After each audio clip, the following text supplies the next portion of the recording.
Hello everyone. आज हम लोग डिफिनिट इंटीग्रल की प्रॉपर्टीज़ को जानेंगे और उनके बारे में क्या करेंगे, स्टडी करेंगे। और ये डिफिनिट इंटीग्रल की प्रॉपर्टीज़ 8 होती हैं। इनको हम वन बाय वन एक सीक्वेंस में पढ़ेंगे। ये सीक्वेंस आपकी बुक में कुछ और हो सकता है, लेकिन उससे कोई इफेक्ट नहीं पड़ेगा। तो चलिए शुरू करते हैं। हमारी जो पहली प्रॉपर्टी है इसकी, वो है आपका, अगर कोई इंटीग्रल है, सपोज करिए, जिसकी लिमिट है आपकी a to b, ये आपके इंटीग्रल की लिमिट है और आपका इंटीग्रल है f ऑफ x dx। तो इस इंटीग्रल को हम लिख सकते हैं minus b to a f of x dx। इसको हम चेंज कर सकते हैं। ऐसा करने से आपके इस इंटीग्रल की और इस इंटीग्रल की वैल्यू समान आती है, उनकी वैल्यू में कोई भी चेंज नहीं होता। तो हम लिमिट को जब उलट देते हैं तो उनके आगे माइनस का साइन लग जाता है। बाकी सारा सिस्टम वही रहता है, जो पूरा अपना लिमिट रहता है वही लिमिट रख देते हैं, बस सीक्वेंस चेंज हो जाता है। अगर a to b रहता है तो b to a हो जाता है। इंटीग्रल आपका वही रहता है f ऑफ x dx। ये आपके पहले प्रॉपर्टी है। अगर हम दूसरी प्रॉपर्टी की बात करें तो दूसरे वाली में होता है कि अगर आपका कोई इंटीग्रल है a to a, यानी कि अपर लिमिट और लोअर लिमिट दोनों आपका सेम है, तब आपका जो इंटीग्रल होता है, इस इंटीग्रल की वैल्यू हम लिखते हैं 0। जब इसको हम इंटीग्रेट करते हैं तो जो भी वैल्यू आती है उसमें हम अपना अपर लिमिट रख देते हैं उसके इंटीग्रल की वैल्यू में, और माइनस करके लोअर लिमिट रख देते हैं। जब हमारी दोनों लिमिट सेम है तो ऐसी कंडीशन में जो आपकी वैल्यू आती है वो क्या हो जाती है, 0 हो जाती है। इसी पे बेस्ड अगर हम तीसरी प्रॉपर्टी देखें तो जो हमारी तीसरी प्रॉपर्टी होती है वो क्या होती है, आपकी जो लिमिट होती है वो होती है a to b, और आपका इंटीग्रल होता है, फंक्शन होता है f ऑफ x dx। इसको हम और ज़्यादा तोड़ सकते हैं, मतलब आपकी जो लिमिट की इंटीग्रल है, लिमिट का इंटरवल है, हम उसको उतना ही रखेंगे, बाकी लिमिट को छोटे छोटे पार्टों में तोड़ सकते हैं। जैसे कि a to b आपका टोटल इंटरवल है लिमिट का, तो इसको a to c f of x dx एक जगह लिखते हैं, plus c to b f of x dx एक जगह लिख सकते हैं। बट इस कंडीशन में आपको एक छोटा सा केस है जिसको देखना रहता है कि जो आपका if a is less than b not is less than c and c is less than b, यानी कि जो आपका c होना चाहिए वो आपके a और b के बीच में क्या करे, एग्जिस्ट करे। तो हम इसको ब्रेक कर सकते हैं। एग्जाम्पल के तौर पे आपका कोई इंटीग्रल है 1 to 5 x dx, तो आप इसको ऐसे लिख सकते हैं 1 to 3 x dx plus 3 to 5 x dx। ऐसा करने से आपके इंटीग्रल में कोई भी चेंज नहीं आएगा। इस इंटीग्रल की वैल्यू और इस इंटीग्रल की वैल्यू आपकी इक्वल आएगी। ऐसा करने से कोई भी चेंज नहीं आएगा। आप इसको 2 भाग में, 3 भाग में, 4 भाग में, या जितना आप चाहें उतने भाग में तोड़ सकते हैं। इसकी ज़रूरत पड़ती है आपको एक इंटीग्रेशन को हल करने में आगे पड़ेगी, इसका सारा यूज़ हम इसका आगे करेंगे। तो आप ऐसा लिख सकते हैं। ओके, अगर हम चौथी प्रॉपर्टी की बात करें तो हमारी जो फोर्थ प्रॉपर्टी होती है वो क्या होती है कि आपका कोई इंटीग्रल है जिसकी जो लिमिट है वो -a से +a तक टेंड करती है, और आपका f ऑफ x क्या है, फंक्शन है dx। तो इस कंडीशन में हम इसमें लिख सकते हैं 2, इसको आगे लिख सकते हैं 0 to a f of x dx। But इसमें एक कंडीशन होता है कि ये जो आप ऐसा लिखेंगे, 2 आगे लिखेंगे, 0 नीचे वाली लिमिट 0 कर देंगे, ऊपर वाली वही लिमिट रखते हैं पॉजिटिव में, पॉजिटिव साइन के साथ, और आप पूरा अपना function f of x dx जब इसको रख देते हैं तो इस कंडीशन में हमें क्या है, यहाँ पे एक कंडीशन होती है और वो ये होती है कि जो आपका f ऑफ x होना चाहिए वो क्या होना चाहिए, is even. f of x आपका क्या होना चाहिए, इवन होना चाहिए। और इसी इंटीग्रल की वैल्यू 0 आती है जब आपका क्या होता है, if f of x is odd. जब आपका f ऑफ x ऑड होता है तब इसी इंटीग्रल की वैल्यू हम 0 रखते हैं, और जब f ऑफ x इवन होता है तब इसी इंटीग्रल की वैल्यू हम क्या रखते हैं, 2 आगे लिखते हैं, लोअर लिमिट 0 करते हैं और अपर लिमिट वही रहने देते हैं, और सेम फंक्शन लिख के इंटीग्रेट कर लेते हैं। ओके, तो अब इसका अगर एग्जाम्पल से देखें तो आप देख सकते हो कोई इंटीग्रल है आपका -1 to 1 x स्क्वायर dx, और हम लोग जानते हैं जो आपका x स्क्वायर है ये एक इवन फंक्शन है, तो यहाँ पे हम लिख सकते हैं, तो लोअर लिमिट को 0 करेंगे, अपर लिमिट को 1 ही रहने देते हैं, x स्क्वायर dx। अगर हम एक दूसरा यहाँ पे इंटीग्रल डिस्कस करें जिसमें क्या होता है एफ आई इक्वल टू 0 नहीं, लिमिट है -1 और लोअर लिमिट है +1, x square sine x d x. अब यहाँ पे देखना है आपका जो आपका एक्स स्क्वायर है ये आपका इवन फंक्शन है, बट जो आपका साइन एक्स है ये आपका ऑड है। जब इवन और ऑड का मल्टीप्लाई होता है तो जो हमें नया फंक्शन मिलता है वो ऑड होता है, यानी कि ये जो टोटल फंक्शन है ये आपका क्या है, ऑड है। और जब ऑड रहता है तो इस इंटीग्रल की वैल्यू बिना कहीं सोचे समझे आप क्या लिख सकते हो, 0 लिख सकते हो। ये हो गया आपका प्रॉपर्टी 4। अब बात करते हैं पांचवी प्रॉपर्टी की। तो पांचवी प्रॉपर्टी क्या है, आपका कोई इंटीग्रल है जिसकी लोअर लिमिट है 0, अपर लिमिट है a और आपका फंक्शन है f of x d x. इसको हम जब लिख सकते हैं 0 lower limit upper limit a f of a minus x d x, और ऐसा लिखने से इन दोनों की वैल्यू पे कोई भी इफेक्ट नहीं आएगा। अगर आप इसको सॉल्व करना चाहें तो 0 to a x dx इधर लिखेंगे। अगर हम इसका इंटीग्रेशन करते हैं तो ये हो जाता है आपका एक्स स्क्वायर अपान 2, लिमिट होती है क्या 0 to a, ये हो जाता है आपका a square by 2। Same value जब आप इसका इंटीग्रेशन करें तब भी आ जाएगी। तो मतलब 0 to a f of x d x को इंटीग्रल है तो उसको हम लिख सकते हैं 0 to a f of a minus x d x. ये आपकी पांचवा जो है प्रॉपर्टी होती है। अगर हम छठवीं प्रॉपर्टी की बात करें तो जो हमारा छठवीं प्रॉपर्टी होती है वो थोड़ा सा कुछ ऐसे होती है कि लोअर लिमिट है आपकी 0, अपर लिमिट है 2a f of x d x है। तो इसको हम लिख सकते हैं 2 आगे 0 to a f of x d x. कब आपका इसमें भी केस है if f of 2a minus x equal to क्या होना चाहिए, एफ ऑफ एक्स होना चाहिए। ऐसी कंडीशन होगी तभी हम इसको क्या लिखेंगे, 2 आगे लिखेंगे lower limit 0 upper limit 1 F of x d x. इसी इंटीग्रल की वैल्यू 0 हो जाएगी अगर जो आपका f of 2a minus x है इसकी वैल्यू अगर माइनस एफ ऑफ एक्स आ गई तो इसी इंटीग्रल को हम क्या लिखेंगे, 0 लिखेंगे। ये कॉमन सी चीज़ें हैं जो थोड़ा सा ध्यान दे के आपको समझना पड़ेगा, थोड़ा सा फोकस देना पड़ेगा। तो ये आपका छठवां प्रॉपर्टी हो जाता है। अब अगर हम सातवीं प्रॉपर्टी की बात करें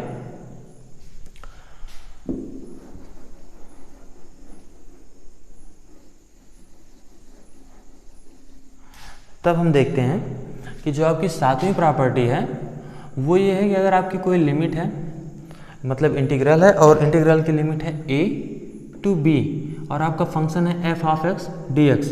अब आपका जो फंक्शन है वो x वेरिएबल में है, इसको हम चेंज कर सकते हैं। लिमिट आपकी सेम रहेगी a टू b, इसको हम एफ ऑफ t के उसमें लिखेंगे टर्म में dt। तब आपका इस इंटीग्रल का वैल्यू और इस इंटीग्रल का वैल्यू चेंज नहीं होगा, आपकी वैल्यू ऑलवेज क्या होंगी, इक्वल होंगी। ये आपकी 7th प्रॉपर्टीज़ है।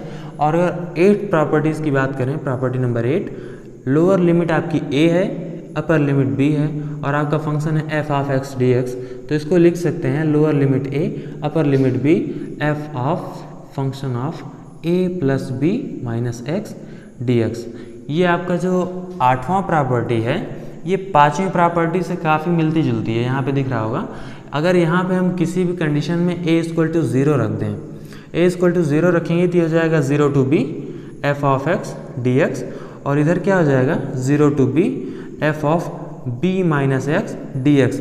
ये आपका सेम वही 5वां प्रॉपर्टी क्या होता है, बन जाता है। ओके, अब अगर ये प्रॉपर्टीज समझ में आ गई हैं तो इन पे बेस्ड कुछ क्वेश्चंस हैं, आइए उनको डिस्कस करते हैं। जैसे आपका कहीं पे क्वेश्चन पड़ जाता है कि cos पावर 5x, अगर cos पावर 5x है तो उसको सॉल्व करने के लिए हम 2 तरीके यूज़ कर सकते हैं। एक जो अभी तक हमने इनडिफिनिट आर्टिकल में करते आए हैं वही उसको क्या करेंगे, cos पावर 4 कर सकते हैं मल्टीप्लाइड बाई cos x। उसके बाद cos पावर 4 को हम साइन में चेंज करेंगे और उसके बाद क्या करेंगे, उसको सॉल्व करेंगे। यानी कि आपका इंटीग्रल क्या है, 0 टू पाई लिमिट है और cos पावर 5x dx ये क्या है, आपकी इंटीग्रल है। इसी को आपको इंटीग्रेट करना है। तो हम क्या लिखते हैं, बाय द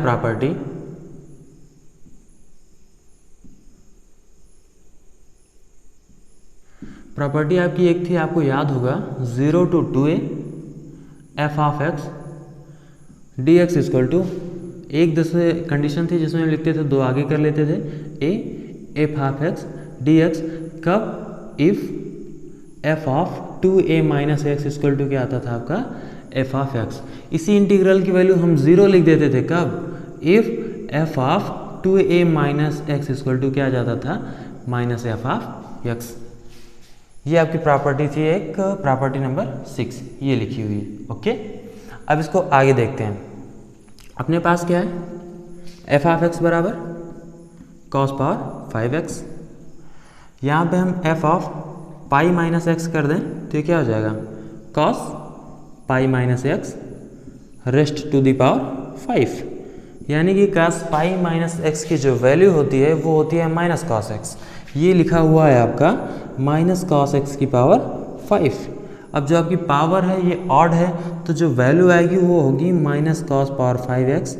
अब यही जो आपका एफ पाई माइनस एक्स था, इसका वैल्यू क्या हो गया, ये लिखा है माइनस एफ ऑफ एक्स। इसका मतलब इस प्रॉपर्टीज़ का जो ये सेकंड नंबर केस है, ये क्या होगा, इस पर अप्लाई होगा। और इस कंडीशन में हम बिना कुछ सोचे समझे डायरेक्ट लिख सकते हैं 0 to pi cos power 5x dx। इस इंटीग्रल की वैल्यू क्या होगी अपनी, 0। इसको सॉल्व करने का एक दूसरा तरीका था जो मैंने बताया, आप इसको cos पावर 4 में तोड़िए इंटू cos, और आप इसको cos x बराबर t मानते और ये सा जो cos पावर 4 था इसको साइन में कन्वर्ट करते, वो एक बहुत लेंदी प्रोसेस हो जाता। लेकिन ये by the use of property बहुत ही इजी बन गया, और यही वजह है कि ये प्रॉपर्टीज़ आपको पढ़नी चाहिए और इनके बारे में आपको जानना चाहिए, क्योंकि आपके सारे इंटीग्रल इसी से इजी बन जाते हैं। ओके, इससे रिलेटेड एक हम नया क्वेश्चन देखते हैं, उसको क्या है,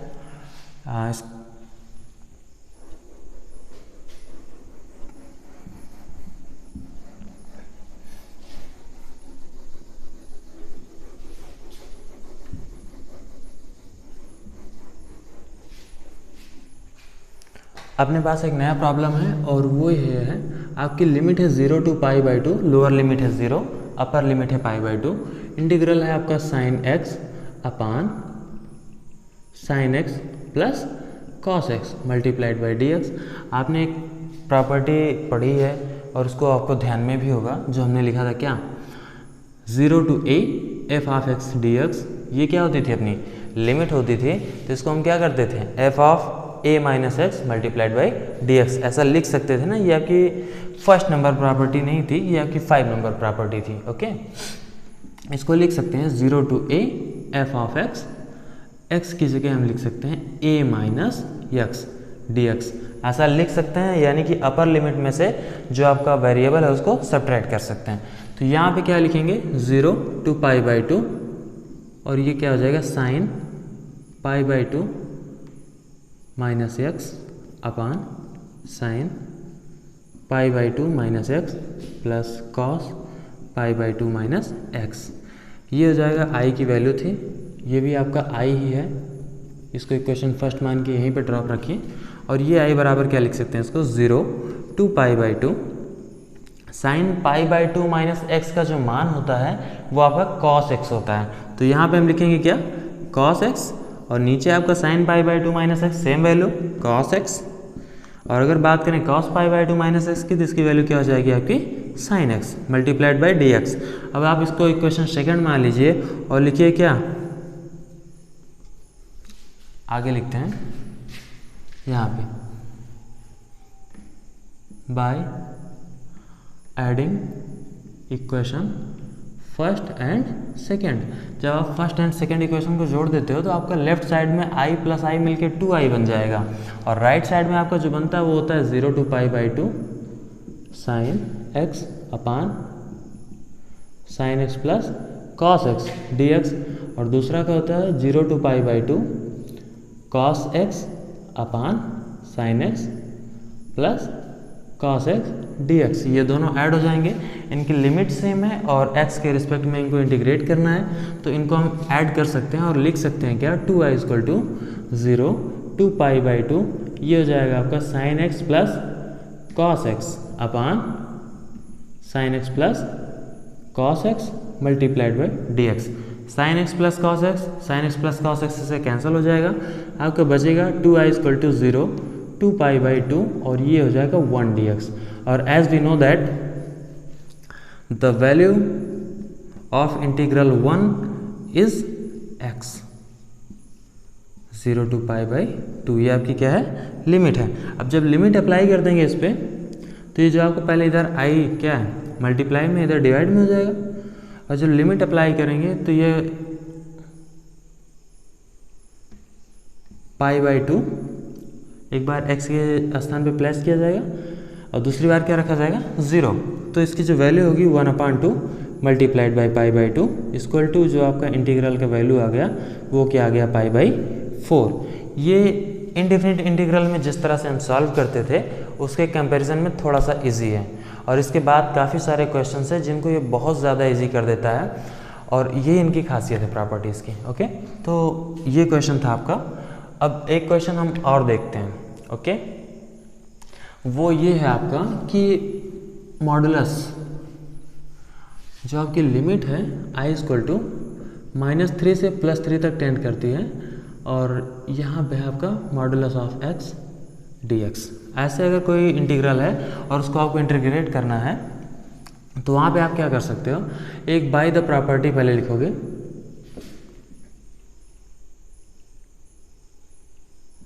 एक अपने पास प्रॉपर्टी थी -a to a x f(x) dx था, तो इसको लिखते थे आगे 2, लोअर लिमिट 0 कर देते थे, अपर लिमिट वही रहती थी f(x) dx। कब, इफ़ f(x) इज इवन। और यहाँ पे जो आपका फंक्शन है वो इवन है, क्यों, क्योंकि आपका जो f(x) है वो क्या है, मॉडुलस ऑफ x। तो अगर f(-x) भी रखोगे तो ये वही होगा -x = x, ये क्या हो गया आपका f(x). तो ये वैल्यू आपकी क्या है, इवन है। तो यहाँ पे हम लिख सकते हैं i = आगे 2 लिखेंगे, लोअर लिमिट 0 कर देंगे, अपर लिमिट 3, और ये वही आपका हो जाएगा मॉडुलस ऑफ x dx। अब जब एक यहाँ पे कंडीशन आती है, जो मॉडुलस ऑफ x होता है इसकी वैल्यू -x तब होती है जब आपका x का मान क्या होता है, <0, और प्लस क्या होता है, तब होता है जब आपकी x की वैल्यू <0 होती है। अगर x की वैल्यू <0 है या 0 से बड़ी है तो x की वैल्यू पॉजिटिव लेंगे, और अगर x की वैल्यू 0 से छोटी या 0 के बराबर है तो क्या लेंगे हम, माइनस। लेकिन यहाँ पे देख रहे हैं जो आपकी लोअर लिमिट है वो 0 है और जो अपर लिमिट है वो 3 है, यानी कि पॉजिटिव में है। तो हम जो यहाँ पे x का वैल्यू लेंगे वो लेंगे क्या, प्लस। लिमिट हो जाएगी आपकी 0 to 3 x dx। अगर x का इंटीग्रेशन करेंगे तो अपने पास क्या आ जाएगा, 2x² और लिमिट इसकी हो जाएगी 0 to 3। ये 2 से 2 कैंसिल हो जाएगा, एक बार हम x² की जगह 3 रखेंगे, फिर सब्ट्रैक्शन का निशान लगाएंगे और उसके बाद x² की जगह 0 रखेंगे। तो यहाँ पे लिख सकते हैं 3² - 0² यानी कि 9 - 0 = 9। यही आपका जो इंटीग्रल था -3 to 3 mod of x dx, इसकी वैल्यू क्या आ गई आपकी, 9।